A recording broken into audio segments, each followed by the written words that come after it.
السلام علیکم ورحمۃ اللہ وبرکاتہ۔ بہت ہی اہم مسئلہ ہے جمعہ کی نماز کے پڑھنے کے تعلق سے۔ اگر کسی شخص کی جمعہ کی نماز چھوٹ جائے تو وہ شخص کیا کرے؟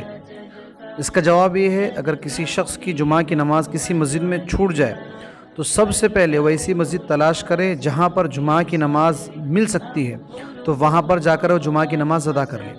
اگر وہاں پر بھی جمعہ کی نماز نہ ملے تو اب وہ شخص ظہر کی نماز ادا کر لے، اس لیے کہ جمعہ کی نماز کے شرطوں میں سے جماعت کے ساتھ ہونا شرط ہے۔ اگر جماعت ہو چکی ہے تو اب وہ شخص جمعہ کی نماز نہیں پڑھے گا، بلکہ وہ شخص ظہر کی 4 رکعت نماز پڑھے گا۔ دوسرا مسئلہ یہ ہے کہ بعض مرتبہ جمعہ کے دن بچوں کے امتحانات آ جاتے ہیں، پیپر رہتے ہیں، تو اب ایسے موقع پر بچے کیا کریں؟ اس لیے تھوڑا بچے بھی تفصیل سے اس مسئلے کو سنیں، سارے لوگ اس مسئلے کو تفصیل سے سنیں۔ تو سب سے پہلے اس بات کو دھیان میں رکھیں کہ بعض بچوں کے امتحان کی جگہ شہر میں ہوتی ہے اور بعض بچوں کے امتحان کی جگہ دیہات میں ہوتی ہے۔ تو جو بچے شہر میں امتحان دے رہے ہیں تو وہ سب سے پہلے ایسی مسجد تلاش کرے جہاں پر جمعہ کی نماز تاخیر سے ہوتی ہے، تو وہاں پر جمعہ کی نماز پڑھنے کی ہم سب کوشش کریں۔ اور جو بچے دیہات میں امتحان دے رہے ہیں جہاں پر ایک ہی مسجد ہوتی ہے، اب وہ بچے نماز جمعہ کے لیے کیا کریں؟ تو سب سے پہلے اس بات کو دھیان میں رکھیں کہ جمعہ کی نماز یہ فرض ہے اور اس کو ادا کرنا ہمارے لیے ضروری ہے۔ تو اس بات کی ہم کوشش کریں کہ اگر ہم میں 4 افراد، 5 افراد یا 4 افراد سے زائد ہوں اور ہم میں کوئی ایسا پڑھا لکھا شخص ہو کہ جو خطبہ بھی دے سکتا ہے اور جمعہ کی نماز بھی پڑھا سکتا ہے، تو ایسے شخص کو ہم کیا کریں؟ جمعہ کی نماز کے لیے آمادہ کریں۔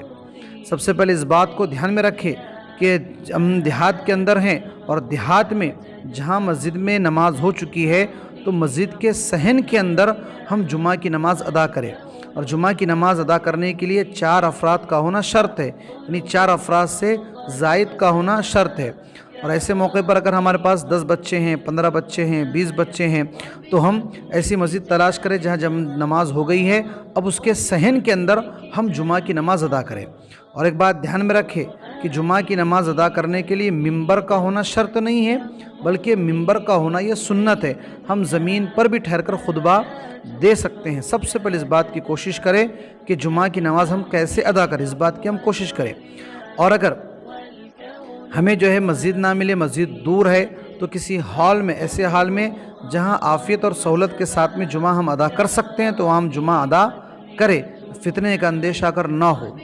اور اگر اخیر درجہ یہ ہے کہ ہم میں کوئی پڑھنے والا، لکھنے والا کوئی نہ ہو، یا پھر 4 افراد سے کم ساتھی ہوں، 2 ہو یا 3 ہو، تو اب جمعہ کی نماز ادا نہ کریں بلکہ ہم سب ظہر کی نماز ادا کر لیں، اس لیے کہ سب سے پہلے ہم جمعہ کی نماز پڑھنے کا اہتمام کریں۔